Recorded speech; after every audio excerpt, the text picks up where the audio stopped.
Pierre Engan a une carrière originale et remarquable parce qu'il est professeur d'économie, il a été vice-président de l'Université catholique de Lille de 1997 à 2007.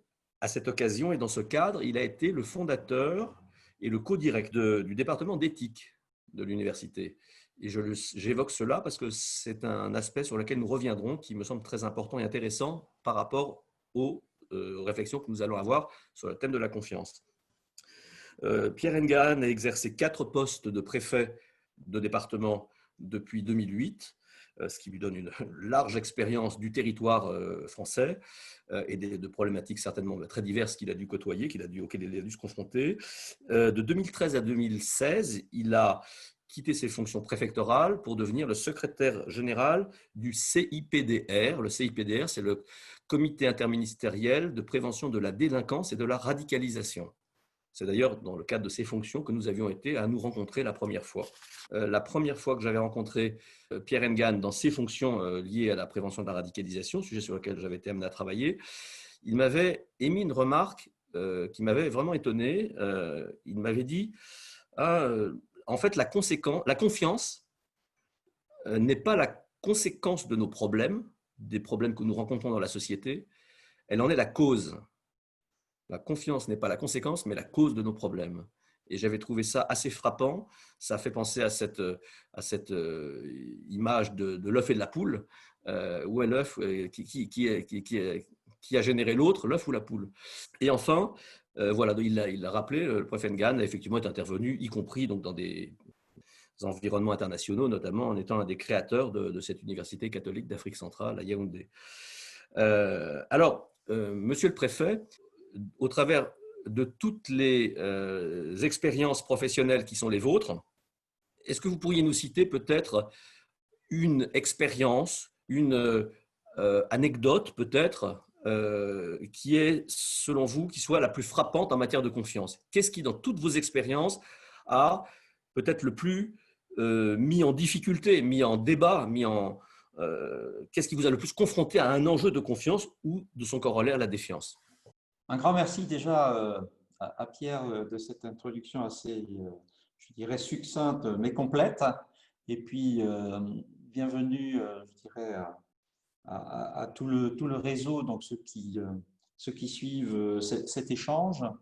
Donc, c'est avec grand plaisir, bien sûr, que j'ai accepté de partager autour de la confiance et de l'arbre de confiance, qui est une, je dirais, de vos préoccupations à vous qui êtes, je dirais, les piliers de ce club. Par rapport à mon expérience, alors il y a une que vous n'avez pas citée et qui est peut-être celle que je vais retenir, c'est mon passage au grand débat national. Ah oui, c'est vrai. Honte à moi, pardon. J'ai été le coordonnateur au niveau national pour le ministère de l'Intérieur du grand débat national. Alors, je résume. On a la séquence des Gilets jaunes. On est dans une situation pratiquement, je dirais, de crise de confiance au niveau institutionnel. Et là, le président de la République a l'idée, je dirais, de consulter d'une manière assez originale nos concitoyens. Et donc, au départ, je ne sais pas si vous vous rappelez un peu de l'histoire, il fait appel à la Commission nationale du débat public, hein, avec Chantal Joanneau. Et après, finalement, malheureusement, il y a un incident, il y a quelqu'un qui la met en difficulté en produisant sa fiche de paie, je ne sais pas si vous vous rappelez. Et donc, il faut tout reconstruire, il faut tout rebâtir. Et il confie à 2 ministres le pilotage du grand débat national. Donc, à Emmanuel Vargon et à M. Lecornu, il leur confie donc le grand débat national. J'ai eu la chance d'être associé au comité de pilotage avec pour, je dirais, objectif de déployer sur les territoires et de m'assurer que sur les territoires, à travers le réseau préfectoral, le grand débat national, je dirais, rentrait quelque part dans notre société. était bien sûr amené jusqu'à la cellule, je dirais, sociale la plus proche de plus grande proximité. Or, comme vous le savez, le réseau préfectoral a un maillage aujourd'hui avec le réseau des sous-préfets qui permet d'arriver à la maille la plus fine territoriale. Et sur cet enjeu du débat national, la question de la confiance était au fondement, je dirais, de la démarche. Au fondement de la démarche, c'est-à-dire qu'il fallait aller susciter un débat auprès de nos concitoyens, les réinterroger, leur demander, en fait, parce qu'ils ils avaient le sentiment de ne pas être entendus par l'État, par les gouvernants, par leurs élus même, leurs élus nationaux, avaient perdu, y compris un peu de crédibilité par rapport à ça. Et donc, tout l'enjeu était de savoir comment on reconstruit cette confiance. Donc, il a fallu mettre en place, et c'est peut-être l'expérience pour moi la plus significative par rapport à cette arbre de confiance, par rapport à cette démarche de confiance, où la défiance était au cœur de la problématique. Il a fallu construire toute une démarche pour aller vers, pour ir avec, pour reconstituer ce qui ferait le tissu social et ce qui ferait que nos institutions reprendraient toute leur légitimité. Ça a été un enjeu extrêmement important.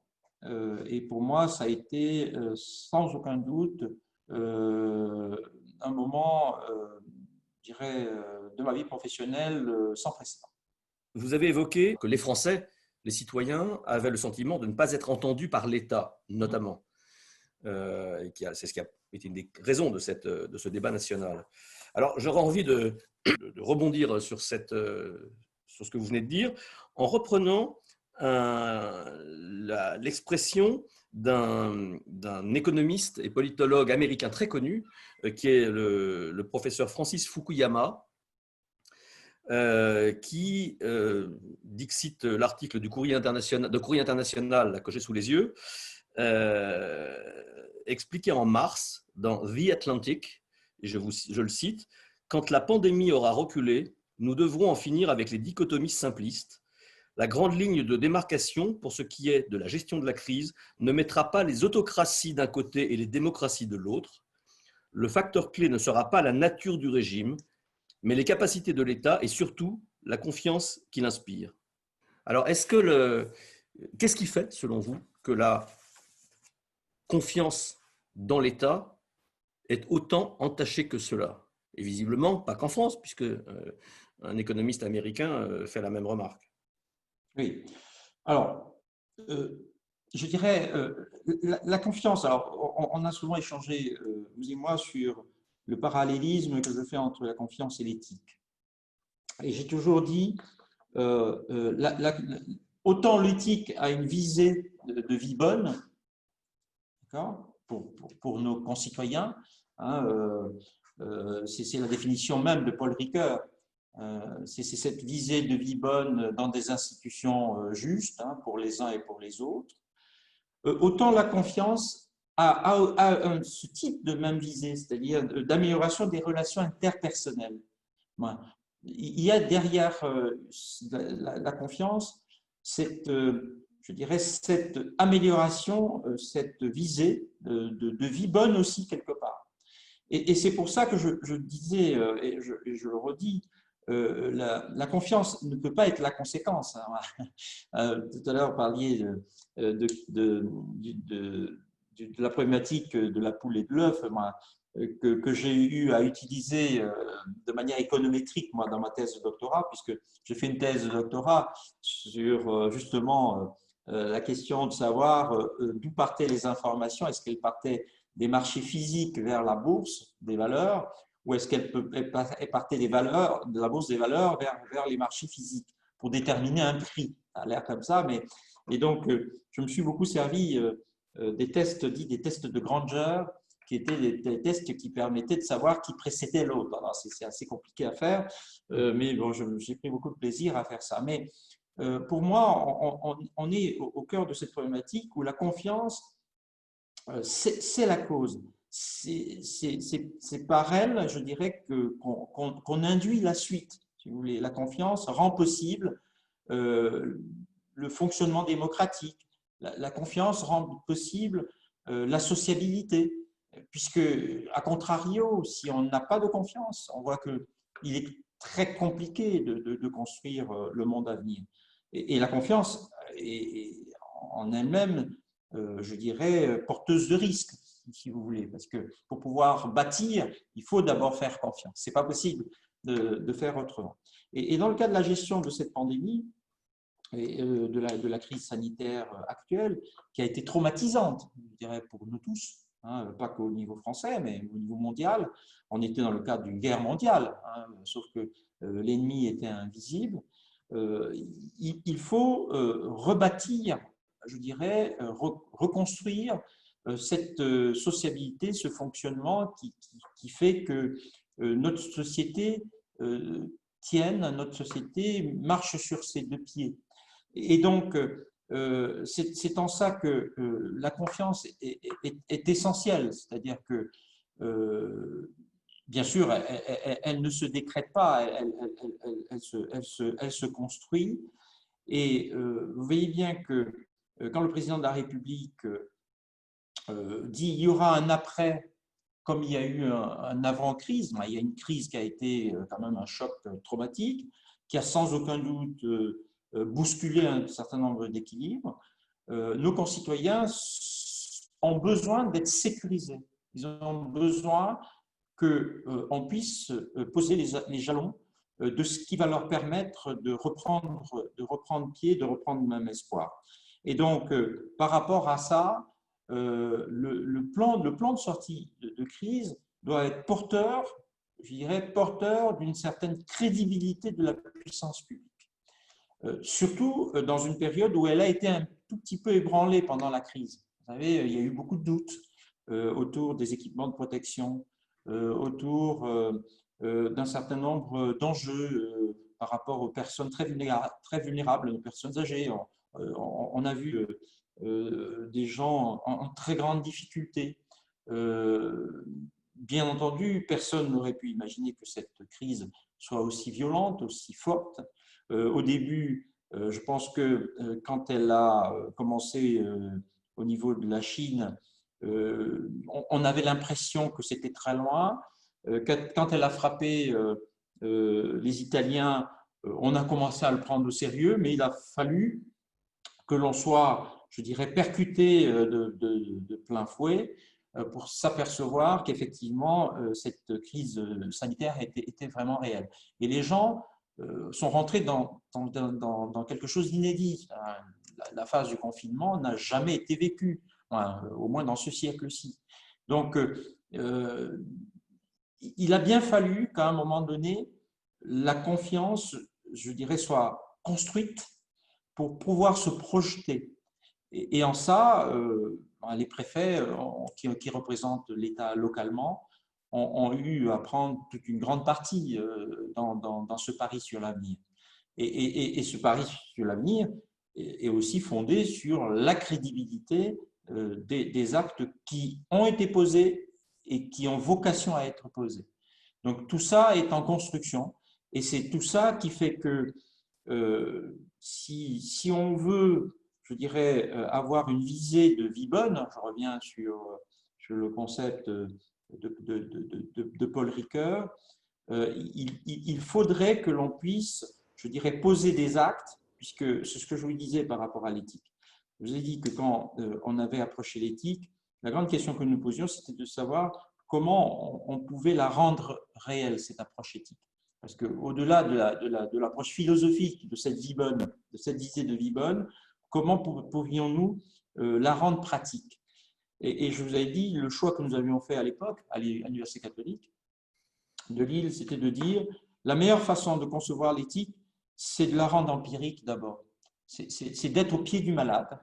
Parce que les questions éthiques, prenons le domaine de l'éthique de la santé, dans l'éthique de la santé, quand vous êtes à savoir, vous posez la question de savoir si vous débranchez un malade parce qu'il n'a aucune chance de survie, parce qu'il est dans un état chronique, et que vous dites, est-ce que je le débranche parce que quelque part, ça me fait faire des économies pour la société, ou est-ce que je le laisse vivre parce que pour moi, la vie a une valeur telle qu'elle n'a pas de prix, donc j'irai jusqu'au bout de l'effort.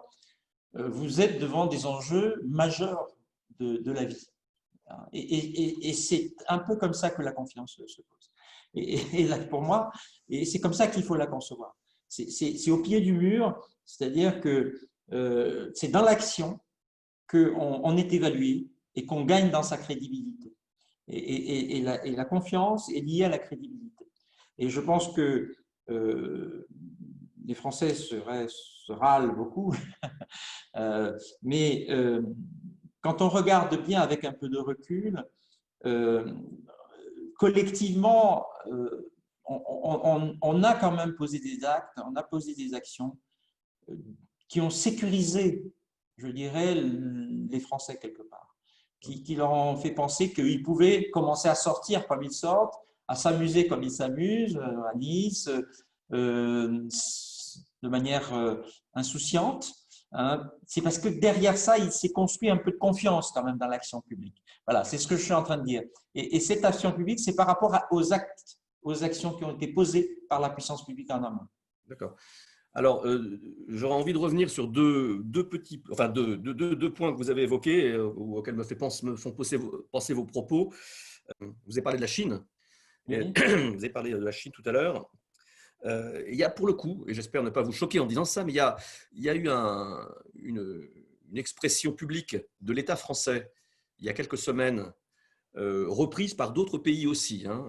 Il n'y avait pas que la France, mais quand même la France en faisait partie, qui ont commencé à critiquer la Chine en disant que la Chine était responsable de cette crise. Et je vous avoue que pour le coup, en raisonnant en matière de confiance, et notamment sur un des facteurs, un des habitus, et je vais y revenir dans quelques minutes, de notre clé de lecture qui est l'arbre de confiance, la notion de co-responsabilité, je me suis dit, je trouve ça pas génial et un peu dommage qu'alors même que nous ne sommes pas encore vraiment sortis de cette crise, loin s'en faut, quel que soit le pays, est-il vraiment, à quoi ça nous avance de commencer à chercher un coupable quelque part en disant ah, c'est les Chinois qui sont la cause de tout ça. Alors, je n'ai pas suivi cet épisode. Je ne pense pas qu'il y ait de la part du gouvernement français une critique, je dirais, de responsabilité sur la responsabilité chinoise. Les médias l'ont présenté comme tel. Alors c'est Ah oui, peut-être, d'accord. c'est Non, peut-être non, une, mais c'est moi, peut-être je une, ne une crois pas dérive. avoir, je ne pense pas qu'un responsable français ferait. Ouais. D'autant plus que je vous rappelle que lorsque la Chine a été, je dirais, impactée au début de cette crise, la France a été présente, y compris en lui apportant son soutien. Vous l'avez vu, puisqu'en retour, les Chinois, au moment où on a été en manque d'équipements de protection individuelle, on a pu passer un accord avec les Chinois pour établir un pont aérien entre la Chine et la France, qui nous a permis, je dirais au moment où je vous parle, de recueillir plus de 500 millions de masques. Hein. Je le dis d'autant plus que c'est chez moi que c'était arrivé. Ah oui, on vous a vu dans les médias à ce moment-là. C'est moi qui ai été, je dirais, c'est moi qui ai eu l'aéroport d'accueil de l'ensemble de ces masques qui sont arrivés depuis la Chine vers la France pour aller, je dirais, vers nos différents départements et régions de France et de Navarre. Donc, je pense que il avait été établi une telle défiance entre les deux gouvernements ou les deux États, on n'aurait pas pu établir un tel lien, je dirais, de solidarité internationale. Moi, je ne mélange pas ce que disent les médias et ce que, je dirais, exprime le gouvernement dans sa responsabilité. C'est simplement, ce ne serait pas compréhensible à ce moment-là, et vous avez raison, il y a quand même, on ne va pas, surtout, je dirais, quelles qu'en soient les causes, cette pandémie, nous l'avions collectivement d'abord à la prendre à bras le corps avant de commencer à établir les responsabilités des uns et des autres. Mais c'est ce que nous avons fait. Moi, je n'ai pas le sentiment que depuis que nous avons, je dirais, aborder cette question de la crise sanitaire, je ne pense pas que la question chinoise soit au cœur de notre préoccupation. Non. Non, elle n'est effectivement pas. Alors, deuxième point, vous êtes revenu, Monsieur le Préfet, sur votre expérience en matière d'éthique, très intéressante, effectivement, appliquée au secteur médical, de la santé et des personnes en fin de vie, et en disant qu'effectivement, vous êtes parti d'une démarche très empirique au pied du malade, dites-vous, et quelque part, c'est effectivement, je crois, c'est interpellant par rapport à la confiance, parce que je pense que toutes celles et ceux qui nous écoutent, là, qui sont donc, et je précise juste simplement, vous avez vu qu'il y avait plusieurs représentants de notre équipe Trocinia, mais heureusement, il n'y a pas que des gens de l'équipe Trocinia, il y a un certain nombre de personnes qu'on ne voit pas forcément à l'écran, mais qui découvrent sans doute ces démarches, et que nous accueillons avec grand plaisir. Et c'est un peu, je dirais que c'est un peu l'enjeu énorme qu'il y a par rapport à ce sujet de la confiance, de le rendre concret. Parce qu'effectivement, c'est une notion conceptuelle, voire vague, quelque peu utopiste, qui pourrait être perçue un peu comme une cerise sur le gâteau ou comme un mot de com pour d'autres. Et non, ce n'est pas ça, vous le dites vous-même, c'est la cause de nombreux problèmes et dysfonctionnements sur lesquels il faut être capable d'agir. Mais pour agir dessus, encore faut-il savoir de quoi on parle, de quoi est composée cette confiance.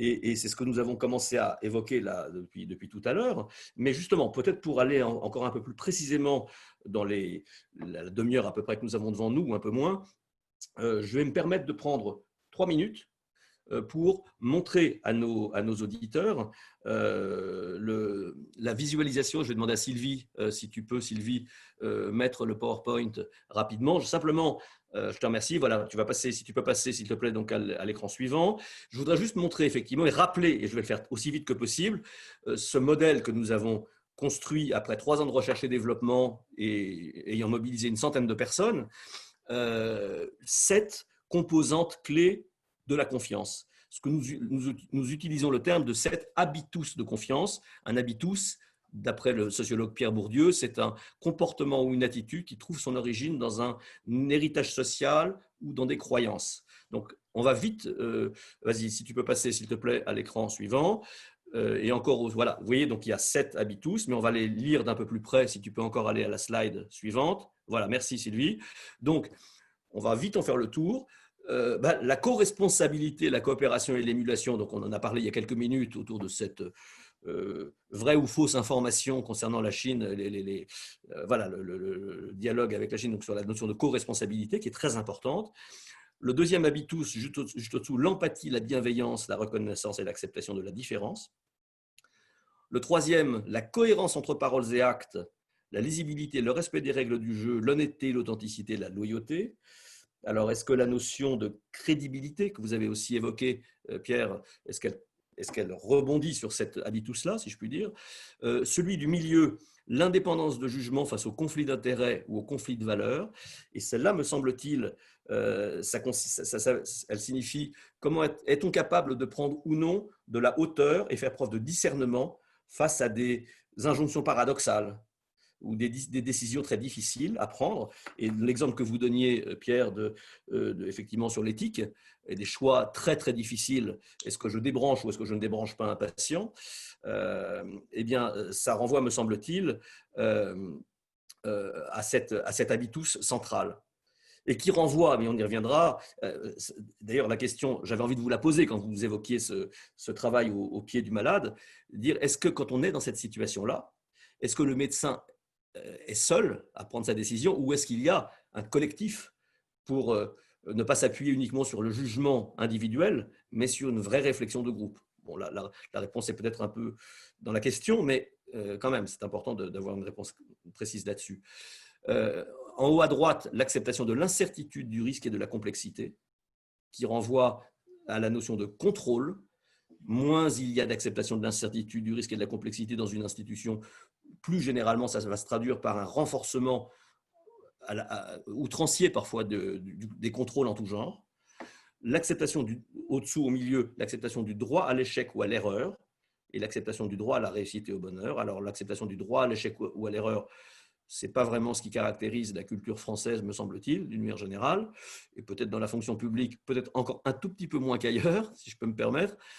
En bas à droite, la temporalité, le rapport au temps, dans sa double acception, la relation entre un projet à court terme et une vision à long terme, comment concilier les deux, et le rapport au passé. Et ça renvoie au poids de la mémoire, de l'oubli et du pardon.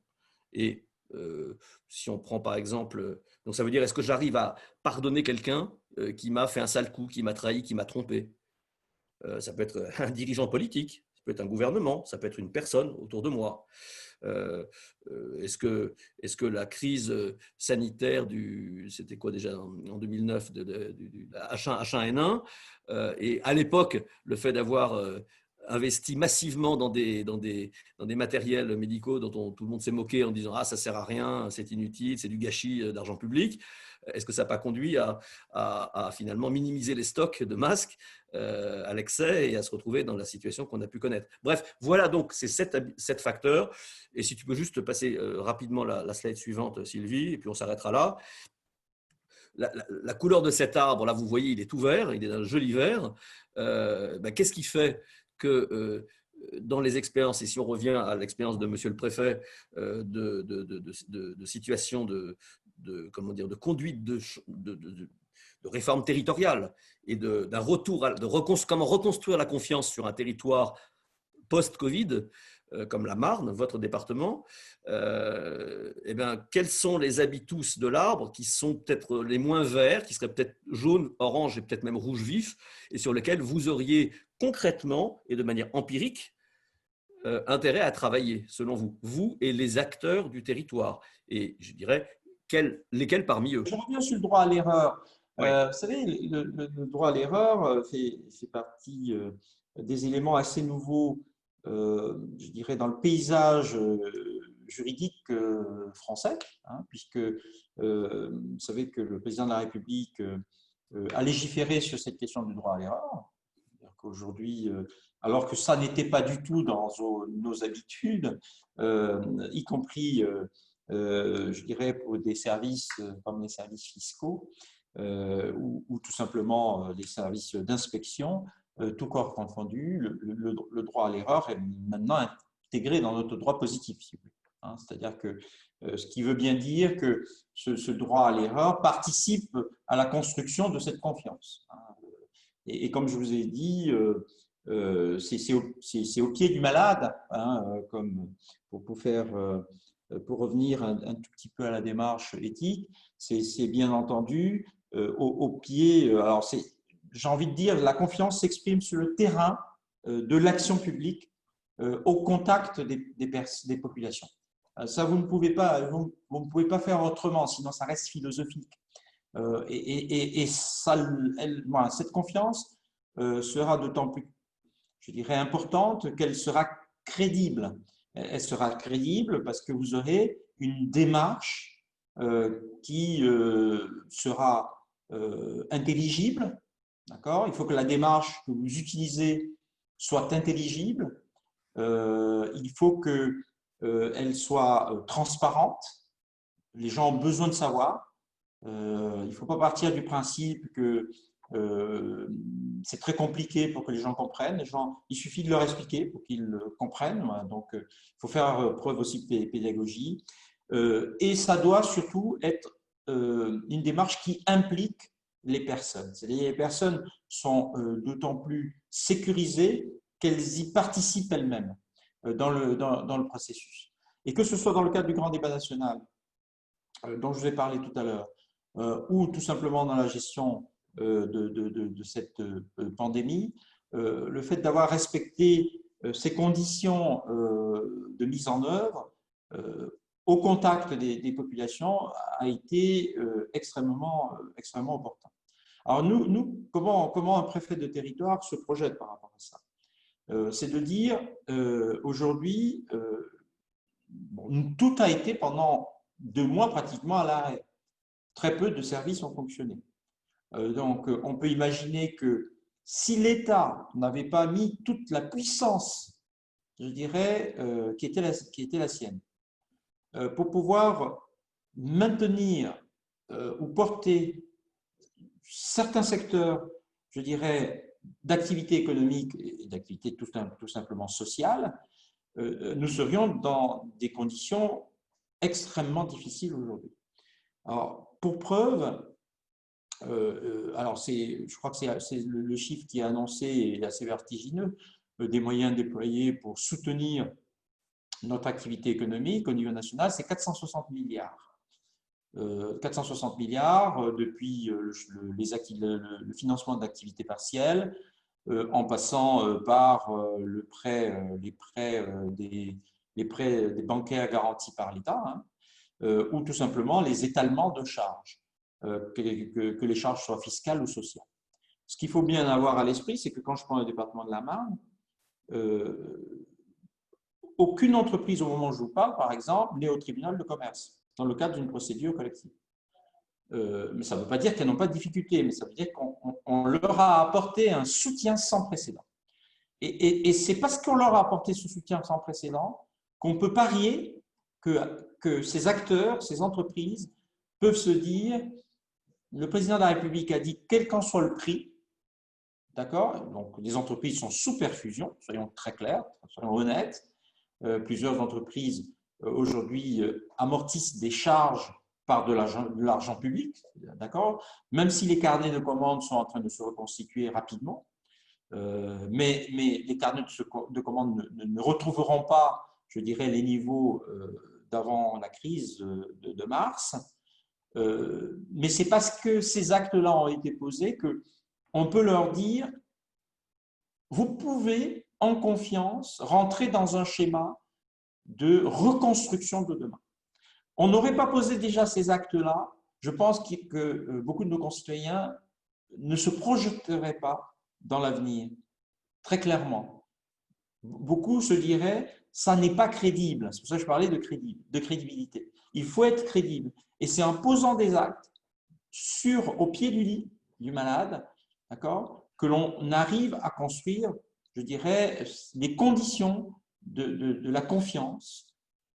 Et parce que aussi, on peut le faire dans une démarche totalement transparente et où l'implication des uns et des autres est très forte. Alors, par exemple, la traduction pour un département comme le mien, ici la Marne, c'est le fait que les élus locaux, pendant toute la gestion de cette crise, ont été au contact, je dirais, avec moi, le représentant de l'État, pratiquement au quotidien. On n'a rien réglé sans que les parties prenantes, les fameuses parties prenantes, ne soient acteurs des solutions qui vont être trouvées. Ça, c'était une volonté du président de la République. C'était de dire, il faut que le couple préfet-maire marche. Il faut que les maires se sentent investis de cette même mission qui est la vôtre. Et c'est parce qu'on va mettre ça en place que l'on va pouvoir se projeter, que l'on va pouvoir leur dire, demain sera meilleur qu'aujourd'hui. Vous voyez, cette visée de vie bonne, vous ne pouvez pas construire cette visée de vie bonne si vous ne la bâtissez pas sur la confiance. Voilà, c'était un peu ça que je voulais dire. Et je me retrouve parfaitement dans les différents axes de l'arbre de confiance que je commence à connaître, aussi bien sur la cohérence entre paroles et actes que sur, je dirais, la relation présent-futur, ce que j'ai essayé de vous démontrer, ou la co-responsabilité et l'émulation. Tout ce que je raconte là, ça tourne autour de ça. Mais vous voyez, ce que je disais, c'est sur le terrain de l'action publique que l'on peut, je dirais, construire cette confiance pour se projeter sur l'avenir. Voilà, c'est comme ça que moi, je dirais, en tant que préfet territorial, je l'intègre.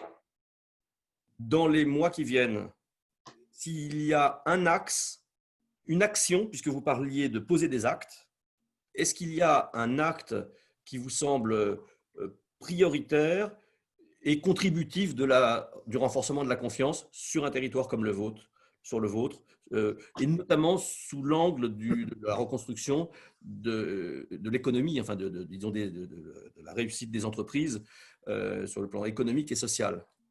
la crise, je dirais, a d'abord été sanitaire. Donc, tout ce qui a été déployé, et y compris l'hommage qui a été rendu, je dirais, hier, à peu près par tout le monde, y compris à Paris par le président de la République, aux acteurs et notamment aux soignants, c'était par rapport à la crise économique, par rapport à la crise sanitaire. Ce qui est à venir, c'est sans aucun doute plutôt une crise économique qu'il faut absolument, je dirais, contenir, qu'il faut absolument éviter, parce qu'une crise économique, fatalement, aurait des conséquences sociales. Et si elle a des conséquences sociales, elle aura des conséquences psychologiques, je dirais, et on sait parfaitement que une crise sociale peut être économique et sociale, peut être redoutable pour je dirais, dans l'histoire de l'humanité, en avoir connu quelques-unes. Donc, l'enjeu majeur, c'est certainement d'accompagner les entreprises à retrouver des carnets de commandes. Retrouver des carnets de commandes, d'abord parce qu'il va falloir retirer tous les soutiens progressivement qui leur ont été accordés. Il va falloir, pour certains, qu'ils les remboursent, en espérant qu'entre-temps, ces entreprises ne meurent pas. Donc, il va bien falloir retrouver les éléments de la confiance collective. Tout repose encore là-dessus. Alors, c'est un pari pour l'avenir. Alors, les axes majeurs, donc la feuille de route gouvernementale par rapport à ça, c'est d'abord autour du plan de relance. Alors, qui n'est pas totalement dévoilé, puisqu'il y aura un discours de politique générale tout à l'heure du Premier ministre, mais nous savons que tout cet été, une feuille de route va être mise en œuvre. Vous savez, je vous ai parlé de 460 milliards qui ont été mobilisés pour pouvoir soutenir, pour pouvoir passer la crise sanitaire. Il faudra s'attendre, je dirais, à des montants tout aussi importants pour pouvoir construire, rebâtir la suite, d'autant plus que non seulement il va falloir soutenir nos entreprises, parce que ce sera l'axe majeur, mais il va falloir aussi, sans aucun doute, reconstruire notre économie différemment. Vous savez qu'avec avec le problème de la pénurie des masques, pour aller vite, des équipements de protection individuelle, parce qu'il n'y a pas que les masques qui nous manquaient, ou tout simplement des médicaments. Dans les hôpitaux, il nous a manqué beaucoup de choses. On s'est aperçu qu'on a laissé partir beaucoup d'industries qui relevaient de notre souveraineté, je dirais, nationale, au sens très positif du terme, et qu'il va falloir réinventer peut-être une économie de demain. Et c'est un peu sur ces aspects-là que l'on va travailler territorialement. Ça ne se fera pas à Paris, ça sera territoire par territoire. Il va falloir que localement, je dirais, on crée des task force avec les parties prenantes, comme j'ai encore dit tout à l'heure, puisque c'est au pied du lit, au pied du malade qu'il va falloir construire la relance. En tous les cas, c'est comme ça que c'est imaginé par le politique. Donc, il va falloir bâtir les conditions de cette relance économique qui, en somme, va permettre d'éviter qu'il y ait une crise sociale, et toutes les conséquences qui pourront, je dirais, se succéder. Donc, ce sont les enjeux de demain pour l'ensemble des préfets, je dirais, du territoire. Et alors, de ce point de vue-là, ce plan de relance, cette relance économique que vous évoquez, qui est donc l'enjeu central pour les mois et peut-être années à venir, où se situe, enfin, comment cranter la confiance, comment agir sur la confiance de manière très concrète au pied, je n'oserais pas dire du malade, mais enfin, en tous les cas, des entreprises qui peuvent souffrir. D'abord, je vous ai dit les conditions, c'est qu'il faut qu'il y ait l'implication des parties prenantes. Je pense qu'il ne faut surtout pas que ce soit un grand centralisateur qui le fasse depuis Paris. Ce serait sans aucun doute une mauvaise compréhension de ce qu'il y a lieu de faire. Donc, il faut une implication forte des acteurs. Il faut qu'il y ait derrière aussi une vision, hein, donc qui nous sera dévoilée dans les jours qui arrivent, qui viennent. Je vous ai dit quels étaient nos enjeux. Il ne faut plus jamais que ça arrive, le fait qu'on ait une crise de cette nature et qu'il nous manque des masques, si vous voulez. Il ne faut plus que ça arrive, ce genre de choses. Donc, il faut qu'on retrouve une certaine indépendance sur un certain nombre d'axes. Il y a bien entendu le fait que c'est à l'occasion, vous savez, quand vous avez fait l'étude d'un certain nombre de cycles en économie, par exemple, hein, une des premières matières que j'ai apprises, je dirais, et sur lesquelles je me suis un petit peu spécialisé en son temps, comment dire ça, c'est à l'occasion des ruptures, souvent, d'accord, des chocs exogènes, qui arrivent dans un process. C'est à l'occasion de ce genre de rupture qu'on se repose les bonnes questions. Alors, ce qu'on a réussi à faire, mais je maintiens ça, c'est qu'on a réussi à poser des actes. C'était, je dirais, la seule bonne façon de faire, c'était de dire il faut poser des actes pour que les gens soient en sécurité par rapport à la suite. Il faut que les gens croient à l'avenir. Vous savez, dans votre relation avec votre médecin, la relation de soins, par exemple, je reprends toujours la santé, la relation de soins est avant tout une relation de confiance. Quand vous laissez un médecin vous opérer et qui va vous anesthésier, d'accord, vous espérez bien vous réveiller après, si vous voulez. Hein, donc, vous lui faites confiance. Pour lui faire confiance, il faut qu'il ait posé des actes auparavant. D'accord, il faut qu'on vous ait dit, dans les mêmes conditions, il a réussi des choses que personne n'aurait pu faire. Donc, il y a une sorte de pari sur l'avenir. Au-delà de ça, donc, il faut qu'il vous explique. Alors, il va vous dire, je vais vous endormir, je vais vous opérer, je vais inverser telle ou telle circulation, je vais vous greffer quelque chose, et après, normalement, ça devrait repartir. Ça ne veut pas dire que ça devrait bien repartir, parce qu'il pourrait avoir des effets secondaires, mais on est là pour travailler avec vous dans ces situations-là. Voilà ce que je fais. Donc, cette notion de transparence vous met en sécurité aussi. Voilà.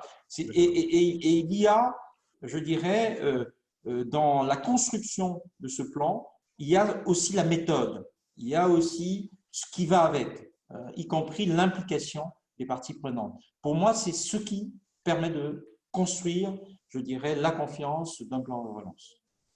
Il y a la méthode avant tout. Il n'y a pas que les montants investis, il y a aussi la façon de faire. D'accord. Alors, vous voyez, d'un préfet à l'autre, si je puis dire, je vais passer le relais à un monsieur que j'ai connu il y a quelques années, que je suis ravi de revoir à l'écran. Ça fait peut-être pas loin d'une dizaine d'années que nous n'avons eu l'occasion d'échanger. Monsieur le préfet honoraire François-Xavier Secaldi. Je ne sais pas si vous connaissez. Ah, ça a été mon maître. C'est pas vrai, carrément. Je l'ai reconnu. Je l'ai très humblement, très modestement accompagné dans ses premiers pas de préfet. Voilà. Ah ben c'est super. Alors, cher monsieur Secaldi, ravi de vous revoir. Donc, je vous laisse la parole pour voilà, intervenir, réagissiez à ce qu'a dit le préfet Ngahan ou vous posiez une question peut-être. Non, je voulais simplement, en complément, hein, c'est toujours pareil. D'abord, je n'ai pas oublié que j'avais été préfet, mais comme consultant, je me transforme. Et la première chose que j'ai envie de dire, c'est qu'on ne peut pas transformer la défiance aujourd'hui en confiance si on ne se transforme pas soi-même dans son leadership. Je veux dire, si Pierre Ngahan, tu peux passer le message. Pierre Vinicky, je sais qu'il le passe depuis 20 ans, hein, au moins. En tout cas, on a toujours été très convergents là-dessus. Je pense qu'il faut d'autres leaders aux manettes aujourd'hui. Je ne parle pas de nos excellences ministérielles ou présidentielles, hein, comme disait Prosper Mérimée, hein, je n'ai pas inventé. Hein. Prosper Mérimée parlait d'eux en disant les excellences. Non, je ne parle pas d'eux, parce qu'eux, de toute façon, ils sont à la fois le produit des urnes et puis des nominations par le chef de l'État, s'agissant du Premier ministre et probablement une grande partie des membres de son gouvernement en direct. Non, on a un déficit de leadership. Quand j'anime mes séminaires un peu partout, hein, et là j'ai beaucoup de plaisir en ce moment avec EDF, ou la branche nucléaire d'EDF et les patrons et les cadres dirigeants des centrales nucléaires, mais c'est vrai aussi lorsque je suis à l'ENA sur la dimension le leader dans la crise, un séminaire que j'ai inventé et créé de toutes pièces, mais sous l'angle du leadership. Bon, je cite à cet égard Lubrizol, grand guignolesque gestion, hein, en tout cas vu par les modestes citoyens que nous sommes. Moi, je suis redevenu un modeste citoyen, hein, un citoyen acteur, certes, engagé, mais un modeste citoyen. Je veux dire, on a un déficit de leadership. Tout ce que tu dis, Pierre, évidemment, c'est frappé au coin du bon sens. Tu as raison. Transversalité, association, coproduction, c'est une chose. Mais le problème aujourd'hui, c'est que nos compatriotes me disent toute la journée, les gens que j'ai en séminaire, quand est-ce que nous aurons des patrons dignes de ce nom? C'est ça le vrai sujet.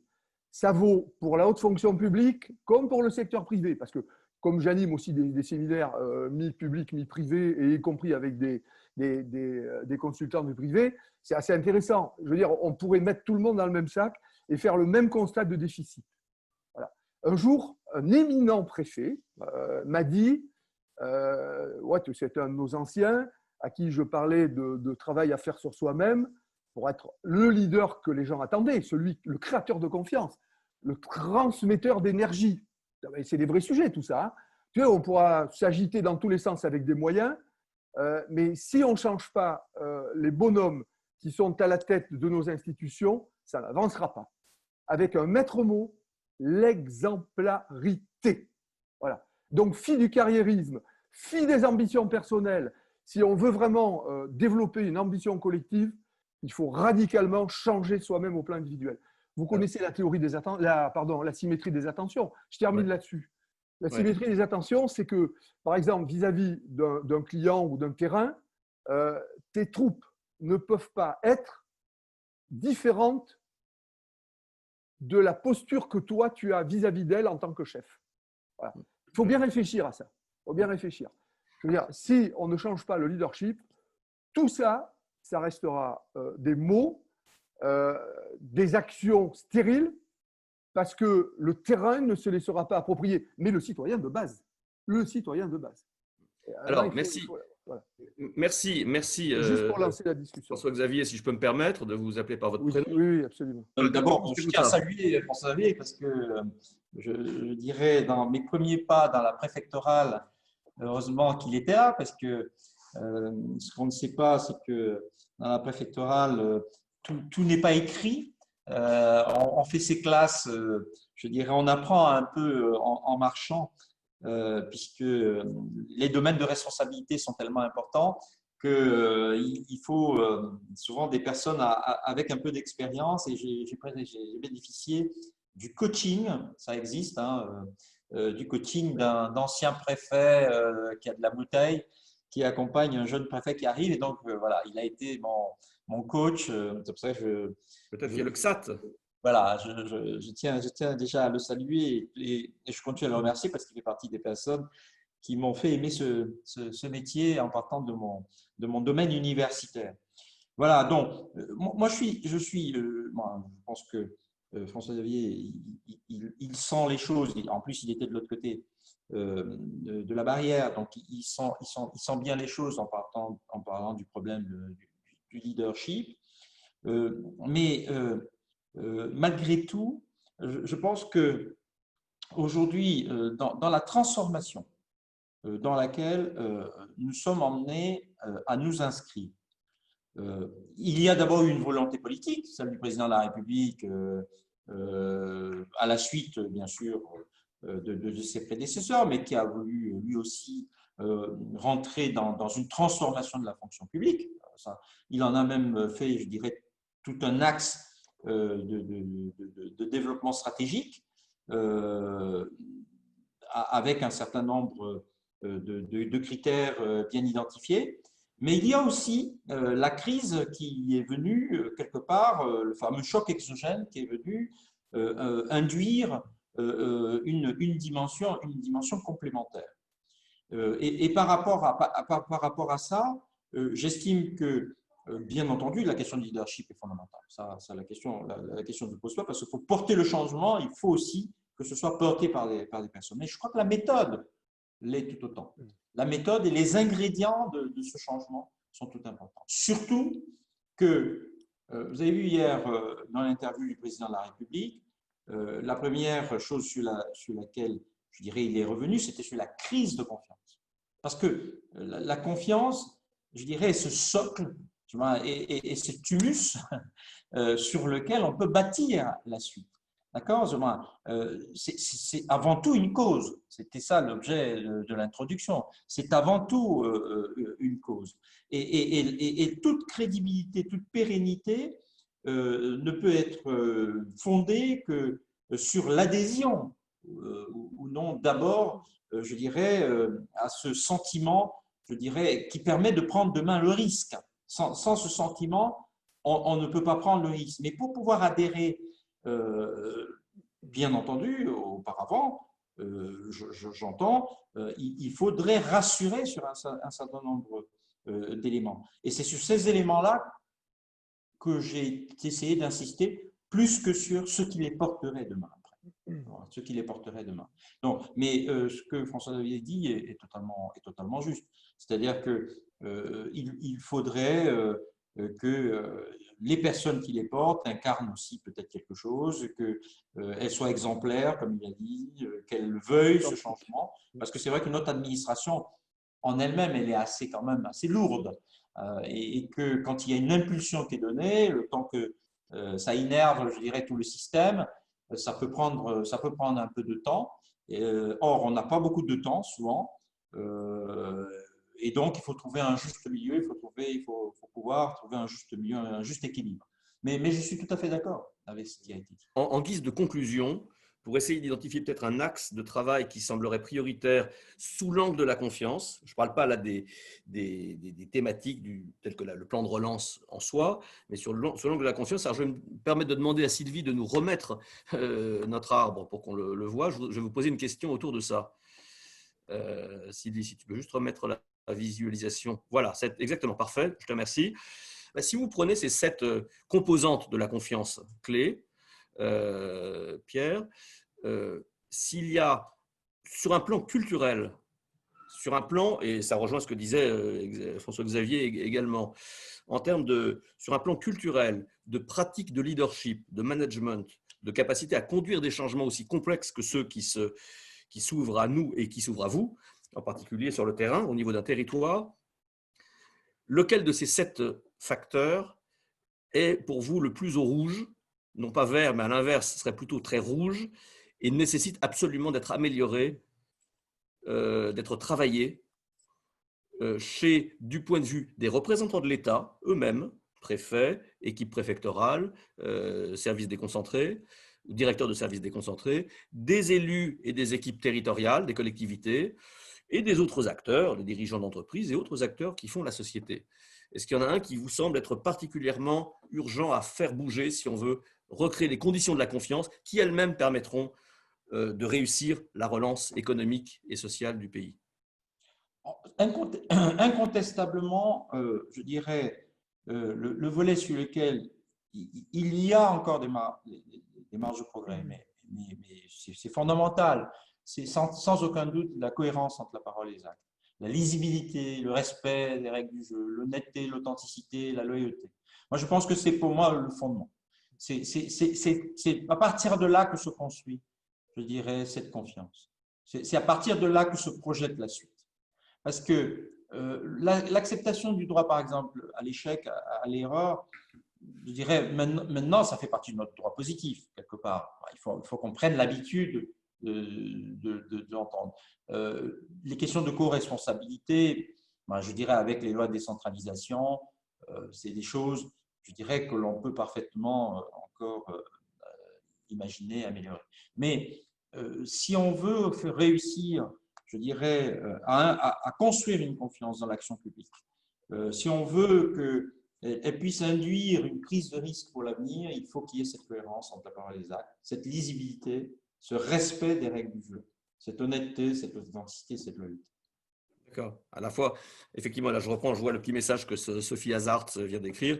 À la fois donc cohérence, à la fois du point de vue des acteurs publics, privés et aussi des médias. Bien sûr. Alors, on n'a pas parlé des médias, mais il faudrait un arbre de confiance entier. C'est un autre domaine.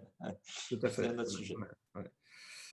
Vraiment, je pense qu'en un temps finalement assez court, on a pu, Monsieur le Préfet, à la fois avoir un aperçu assez concret des sujets qui se posaient à vous et qui se posent à nous collectivement, puis en même temps aller en profondeur sur, sur tel ou tel aspect. Et je pense que toute votre expérience, votre vécu, y compris d'universitaire, nous a permis d'avoir un éclairage profond sur ces sujets complexes. Et je tiens tout simplement à vous remercier sincèrement de nous avoir accordé votre confiance, c'est le cas de le dire. Sachez que d'ici quelques jours, il y aura une version en replay disponible de ce webinaire, soit dans sa globalité, soit peut-être en reprenant un certain nombre d'extraits pour que ce soit peut-être un petit peu plus court, et ce sera rendu disponible.